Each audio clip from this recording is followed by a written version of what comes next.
Fala pessoal, e aí? Tudo bem com vocês? Mais um vídeo aqui no Mundo Remoto. Eu sou Aldair Santos e sejam todos bem-vindos a este canal. Para você que já caiu de paraquedas aqui, o tema de hoje vai ser uma breve história do dinheiro.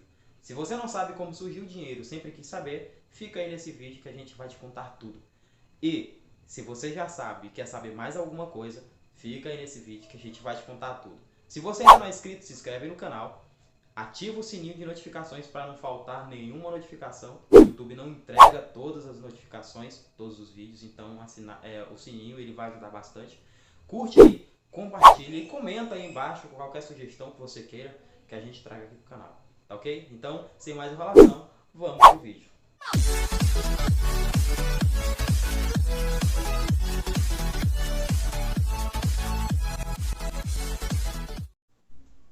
Nós temos aí um breve barulhinho aí, mas espero que isso não incomode tanto no nosso vídeo de hoje. Então, seguindo, no século XIII, o imperador chinês Kublai Khan, ele embarcou em um experimento ousado. A China na época estava dividida em diferentes regiões, muitas das quais emitiram suas próprias moedas, aí desencorajando o comércio dentro do próprio império. Foi aí que então Kublai Khan ele decretou que o dinheiro tomaria forma de papel. E não era uma ideia totalmente inovadora dele, original. Os governantes anteriores sancionaram o papel moeda, mas sempre ali ao lado das moedas que já existiam há séculos. A ideia ousada de Kublai Khan era fazer do papel moeda, o Chao, a forma dominante da moeda. Então, quando o comerciante italiano Marco Polo visitou a China pouco tempo depois, ficou aí maravilhado com o espetáculo de pessoas trocando seu trabalho e mercadorias por meros pedaços de papel. Era como se esse valor tivesse sendo criado do nada. Kublai Khan estava à frente de seu tempo.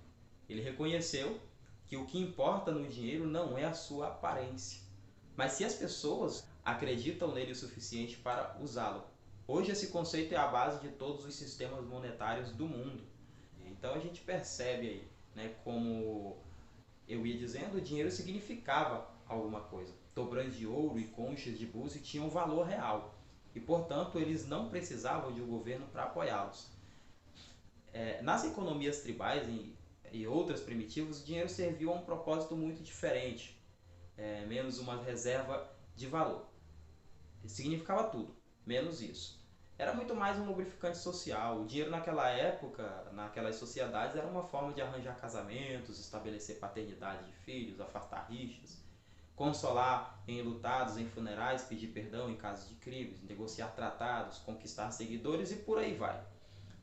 O dinheiro, então, não era para comprar e vender coisas, como vocês viram, mas para ajudar a definir a estrutura das relações sociais, que parece ser uma coisa boa. E aí fica a pergunta, como que o dinheiro se tornou a base do comércio? Quando o dinheiro aparece pela primeira vez em registros escritos na Mesopotâmia, durante o terceiro milênio antes de Cristo, essa sociedade já tinha uma estrutura financeira sofisticada e os comerciantes estavam usando a prata como o padrão de valor para equilibrar as suas contas. Mas o dinheiro ainda não era utilizado amplamente.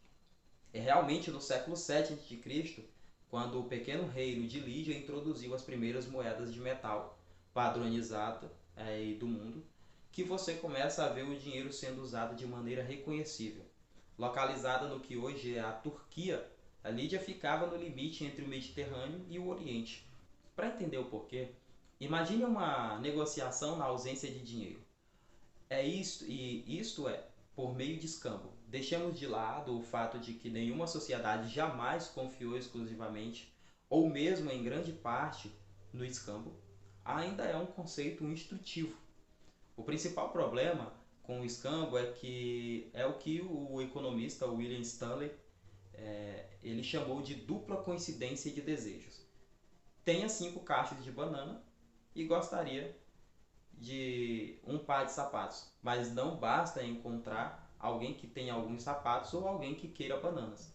Para fazer a troca, você precisa encontrar alguém que tenha sapatos, que queira trocar e queira bananas. Isso é uma tarefa difícil. Com uma moeda comum, porém, a tarefa se torna mais fácil. Você apenas vende suas bananas para alguém em troca de dinheiro, com o qual você compra sapatos de outra pessoa. Então o conceito de dinheiro se simplificou. E se, como em Lídia, você tem estrangeiros de quem gostaria de comprar ou para quem gostaria de vender, ter um meio de troca comum é obviamente valioso. Ou seja, o dinheiro ele é essencialmente útil ao lidar com pessoas que você não conhece e talvez nunca mais veja na vida. O avanço do sistema Lydian foi a moeda de metal padronizada, feita de uma liga de ouro e prata chamada Electrum. Uma moeda era exatamente igual à outra, ao contrário, digamos, do gado. Também ao contrário do gado, as moedas não envelhecem ou morrem, ou mudam ao longo do tempo. E eles eram muito mais fáceis de transportar. Outros reinos seguiam o exemplo de Lídia e as moedas tornaram-se onipresentes em todo o Mediterrâneo, com reinos estampando suas insígnias de suas casas, suas famílias nas moedas que cunhavam. Isso teve aí um duplo efeito e facilitou o fluxo do comércio e estabeleceu a autoridade do Estado. Então entra uma coisa complicada aí. Os governos modernos ainda gostam de colocar sua marca no dinheiro, e não apenas em notas e moedas. Em geral, eles preferem que o dinheiro seja físico ou digital e que seja emitido e controlado apenas por entidades oficiais e que as transações financeiras, especialmente as internacionais, sejam rastreáveis. E assim, a recente ascensão de uma moeda alternativa como o Bitcoin, que é baseada em um código criptográfico que permite transações anônimas e que até agora provou ser indecifrável, é o tipo de coisa que tende a deixar os governos muito infelizes. E como deixam? Os governos foram rápidos em adotar a moeda forte porque facilitava a cobrança de impostos, os malditos impostos, e a construção de forças militares. No século III a.C., com a ascensão de Roma, o dinheiro tornou-se uma ferramenta importante para unificar e expandir o império, reduzindo os custos do comércio e financiando os exércitos que mantinham os imperadores no poder. O declínio do Império Romano a partir do século III da Era Comum também viu um declínio no uso do dinheiro, pelo menos no Ocidente. A ascensão da sociedade feudal também minou o papel do dinheiro. A relação básica entre senhor e vassalo era medida não pelo pagamento por serviços prestados, mas por um juramento de lealdade e promessa de apoio. A terra não foi comprada e também não foi vendida, pertencia em última análise ao rei que concedia o uso da terra a seus senhores, que por sua vez forneciam lotes de terra a seus vassalos. E o feudalismo desencorajou o comércio. Uma propriedade feudal ou feudo muitas vezes era uma comunidade fechada que pretendia ser autossuficiente. Em tal cenário, o dinheiro tinha aí pouca utilidade. O declínio do dinheiro nos tempos feudais é digno de nota pelo que revela sobre a natureza essencial do dinheiro. Por um lado, o dinheiro ele é impessoal. Com ele você pode fazer um acordo com, digamos, um cara chamado Jeff Bezos, que você não conhece e provavelmente nunca conhecerá em toda a sua vida. E tudo bem, contanto que seu dinheiro e os produtos dele sejam bons, vocês dois podem fazer negócios. Da mesma forma que o dinheiro promove um tipo curioso de igualdade. Desde que você tenha dinheiro suficiente, todas as portas estão abertas para você, sem problema nenhum. Finalmente, o dinheiro parece encorajar as pessoas a valorizar as coisas apenas em termos de seu valor de mercado para reduzir o valor de um único número. Essas características tornam o dinheiro inestimável para os sistemas financeiros modernos, incentivam o comércio e a divisão do trabalho, reduzem os custos de transação, ou seja, o custo incorrido na execução de uma troca econômica, e tornam as economias mais eficientes e produtivas. Essas mesmas qualidades, porém, são o motivo pelo qual o dinheiro tende a corroer as ordens sociais tradicionais e porque se acredita comumente que quando o dinheiro entra em cena, as relações econômicas superam todos os outros tipos de relações. Isso não é novidade. Não é surpreendente, então, que os senhores feudais tenham pouco uso para o material. No mundo deles, manter a hierarquia social era muito mais importante do que o crescimento econômico, que é um fato louvável para essa época. Ou, nesse caso, a liberdade econômica ou a mobilidade social. Digo louvável para eles, não para quem era submetido a esse tipo de situação. Era um trabalho quase escravo, é claro. O uso generalizado do dinheiro com suas transações impessoais, seu efeito equalizado e seus valores calculados teria derrubado essa ordem. O declínio do dinheiro não durou, é claro. No século XII, mesmo quando os chineses estavam experimentando o papel moeda, os europeus começaram a adotar uma nova versão do dinheiro, ou tinham uma nova visão do que era dinheiro. Essa ideia veio com um interesse renovado no comércio. As feiras comerciais surgiram em toda a Europa, frequentadas aí por uma comunidade de comerciantes que começaram a fazer negócios em todo o continente europeu e foi se expandindo. No século XVI, na Europa, muitas das ideias sobre dinheiro que moldam o nosso pensamento hoje, nos dias atuais, estavam em vigor. Ainda assim, o dinheiro permanecia uma coisa física e essa coisa era uma peça de ouro ou prata. Uma moeda de ouro não era um símbolo de valor, era uma personificação disso, porque todos acreditavam que o ouro tinha um valor intrínseco e não o contrário. Da mesma forma, a quantidade de dinheiro na economia ainda era uma função da quantidade de ouro e prata disponível. O padrão ouro também não impediu que as economias caíssem em recessão. E quando isso aconteceu, como durante a crise mundial, conhecida como a Longa Depressão, que durou aí de 1873 a 1896, a adesão ao padrão tornou difícil fazer qualquer uma das coisas. Isso poderia ter acertado as coisas rapidamente, como cortar as taxas de juros ou injetar mais dinheiro na economia. Como resultado, as economias levaram muito tempo para se recuperar das desacelerações chamadas. Claro, mentes financeiras inteligentes sempre encontrarão fim em torno das regras. Ter um padrão ouro, ao que parece, não limitou completamente o crescimento do dinheiro. Os bancos ainda podiam fazer empréstimos contra as suas reservas de ouro e faziam livremente. Os historiadores econômicos agora acreditam que a quantidade de papel moeda em circulação superava a quantidade de ouro real daquela época. No caso, ouro e prata que os bancos tinham em mãos. E assim, enquanto o dinheiro ainda estava preso ao ouro na mente das pessoas, ele já havia começado a se desvincular.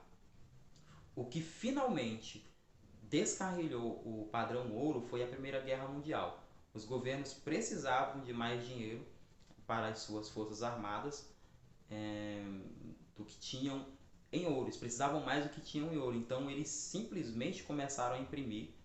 E embora muitos países tenham tentado retornar ao padrão ouro após a guerra, a Grande Depressão encerrou esse experimento para sempre. E o resultado? Atualmente as moedas são moedas fiduciárias, o que significa que são respaldadas pela autoridade do governo emissor e nada mais. Nos Estados Unidos, por exemplo, isso significa que o governo aceita apenas dólares como pagamento de impostos e exige que seus credores aceitem dólares em pagamento de dívidas.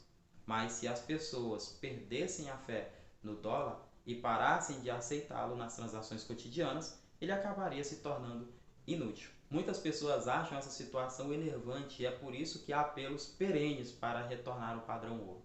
A dependência do dinheiro fiduciário nos dizem que dá muito poder ao governo que pode imprudentemente imprimir tanto dinheiro quanto quiser. Mas a verdade é que isso sempre foi possível.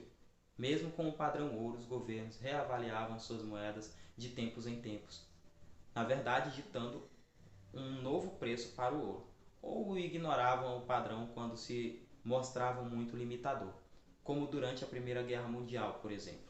Além disso, a noção de que o ouro é de alguma forma mais real do que o papel é bem uma miragem, uma ilusão que a gente sempre tem.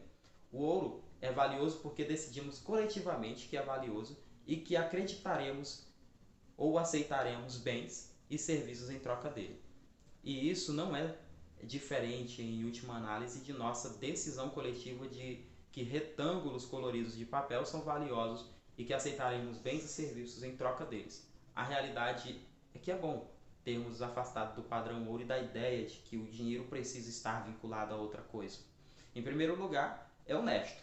Assim que deixamos para trás o hábito de trocar gado por cevada, ambas com valor intrínseco, o dinheiro se tornou uma convenção social e o papel moeda apenas torna essa convenção óbvia. Hoje em dia, em vez de nos preocuparmos com onde vamos encontrar mais ouro e prata, podemos nos concentrar em como administrar sabiamente a oferta de dinheiro para um bem muito maior. Em segundo lugar, é mais importante o abandono do padrão ouro, deu aos bancos centrais aí muito mais flexibilidade para lidar com as crises econômicas, as recessões. Então são espirais descendentes aí. Em vez de gastar e investir, pessoas e empresas mantêm seu dinheiro, o que diminui a demanda geral, o que força as empresas a cortar e o que cria desemprego e o que diminui ainda mais a demanda. É um erro desejar uma base mais sólida para o sistema monetário. O dinheiro é uma criação social, assim como a linguagem também é uma criação social. É uma ferramenta que pode ser bem ou mal usada e é preferível que tenhamos mais liberdade para usá-la. Ao longo da história, a substância material do dinheiro tornou-se menos importante, a ponto de hoje em dia as pessoas falarem facilmente sobre a possibilidade de uma sociedade sem dinheiro. A poderosa combinação de computadores e telecomunicações, de smartphones e mídias sociais, de criptografia e economias virtuais é o que alimenta essa conversa. E essa progressão faz sentido, porque o que mais importa do dinheiro não é o que ele é, mas o que ele faz. Afinal, as moedas de sucesso são sempre aquelas que as pessoas usam, lubrificam o comércio, permitem que as pessoas troquem bens e serviços e assim incentivam as pessoas a trabalhar e criar. Quando o dinheiro está funcionando como deveria, não é tanto uma coisa, mas um processo. Isso talvez seja o que Kublai Khan entendeu 7 séculos atrás. É o que ainda estamos tentando entender até hoje. Mas essa é basicamente a história do dinheiro, como o dinheiro se propagou no mundo, como esse sistema foi aceito no mundo. Se você não sabia, então agora você está sabendo. E se você tem alguma ideia do que a gente tem que trazer aqui para cá para o canal, comenta aí embaixo o que você achou dessa história. Se inscreve se você não é inscrito, compartilhe esse vídeo com o máximo de pessoas que vocês puderem. Conhecimento nunca é demais. E é isso, eu vou ficando por aqui. Muito obrigado e